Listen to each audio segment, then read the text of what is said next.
Every year, men spend billions of dollars to look at women with little clothing on. Every year, men spend billions of dollars to look at women with little clothing on, such as the annual Sports Illustrated swimsuit issue, or with no clothing on, such as on internet sites and in so-called men's magazines. Women, on the other hand, spend virtually nothing to see unclothed men. Why? Some say that the reason is that men are socialized into viewing women as sex objects, and that women are socialized into not viewing men as sex objects. But if that's true, how do these people explain gay men? They are as aroused by pictures of naked men as heterosexual men are aroused by pictures of naked women. Obviously, then, it's not socialization. It's that men are programmed by nature, not by society, to respond sexually to the visual. This is an area in which men are so different from women that it's probably impossible, no, not probably, just outright impossible, for a woman to truly understand. Of course women find some men attractive. And of course a woman can have an intense reaction to seeing a very appealing man. But there's still no comparison. The visual alone arouses men. It takes far more to arouse a woman than seeing naked men.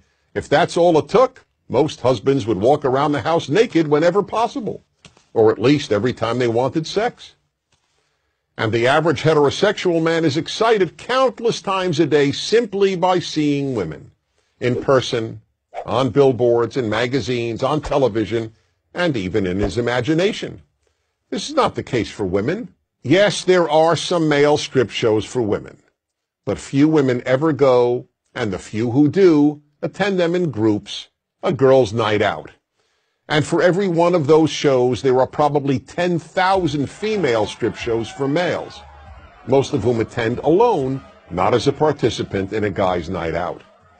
Let's be honest. There is no magazine featuring men's legs for women to look at and get aroused by.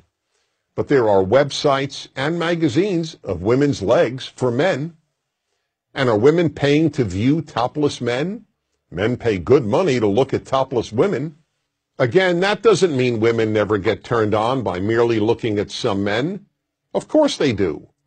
But it's only some men, on rare occasion a stranger, and more usually a celebrity. Men get turned on by any sight of female flesh on almost any female. The effect of the visual in men is so powerful that it even amazes men. A man came over to me after hearing me lecture on male sexuality and said, "I've got a story to tell you. I was in front of a department store and the window was a seated mannequin. I couldn't believe it, but I found myself looking up her skirt." Here was a perfectly normal, responsible man who found himself looking up a skirt on an inanimate object shaped like a woman. That's how instinctive it is for men to look at female flesh. It's perfectly understandable that women cannot fully relate to this. But if a woman wants to understand male sexuality, the first thing she has to understand is the power of the visual. That's why you see ads on billboards, on TV, and in magazines for every sort of product a man might buy, accompanied by a scantily clad woman, or sometimes just part of her. I recall a famous liquor ad that showed a woman's legs and a bottle of tequila. No face, just beautiful legs. Would you ever see an ad showing men's legs? People would laugh. It would be considered absurd. An ad with women's legs is not absurd. It's alluring. None of this is in any way meant to excuse inappropriate male behavior. Men must always control themselves. But to deny the power of the visual on men is like denying that the earth is round. I'm Dennis Prager.